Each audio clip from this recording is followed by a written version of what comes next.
infrastructure. During the British rule, some basic infrastructure was developed in the form of railways, water transport, post and telegraph, etc. The real intention behind these develops was to serve their own colonial interest. ठीक है, इन सारी चीज़ों को develop करने का सिर्फ एक ही कह सकते हैं कि एम था, इंटेंशन था कि जो कॉलोनी गवर्नमेंट थी वो सिर्फ अपना डेवलपमेंट चाहती थी, ठीक है, अपना डेवलप चाहती थी, इसीलिए उसने सारी चीज़ों को क्या किया, डेवलप किया, जैसे railways, water transport, ports, post, इन सारी चीज़ों से क्या था कि अपने सामान को वो आसानी से एक जगह से दूसरी जगह ले जा सके, इसीलिए उसने इन सारी चीज़ों को डेवलप किया था. Some positive and side effect of the British rule in India. अब इंडिया में जो साइड इफ़ेक्ट थे वो भी थे, कुछ पॉजिटिव भी थे, कुछ नेगेटिव भी थे. तो पॉजिटिव की बात करते हैं. Started changing the outlook of farmers and methods of farming. जो फार्मर्स थे उनका थोड़ा सा उसमें स्टार्टिंग में चेंजिंग आई. जो मेथड्स थे फार्मिंग के उन्होंने वो कुछ नए तरीके सीखे, इससे उनकी जो लेवल था उसमें थोड़ा सा मतलब एक तरह से उसमें ग्रोथ हुई.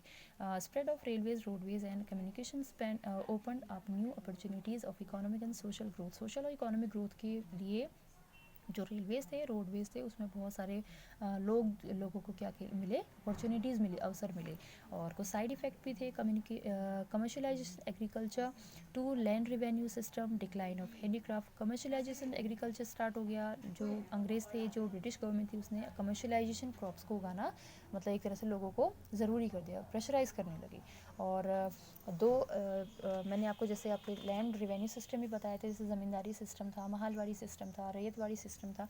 इस तरह के जो रिवेन्यू सिस्टम थे वो गवर्नमेंट ने स्टार्ट कर दिए थे. ज़मींदारी सिस्टम में जो ज़मींदार थे, जो लैंडलॉर्ड्स थे, वो पीसेंट्स को कैप्चर करते थे, ठीक है. महालवाड़ी सिस्टम में क्या होता था कि जो कई सारे गाँवों को मिला के मतलब एक तरह से एरिया को कंबाइन करके उसमें टैक्स लगाया जाता है. रैयतवाड़ी सिस्टम में क्या होता था, कई सारे गाँवों को मिला के, कई सारे विलेजेस को मिला के कंबाइन किया जाता था और उसमें टैक्सेस लगाए जाते थे. तो ये उनके साइड इफ़ेक्ट थे.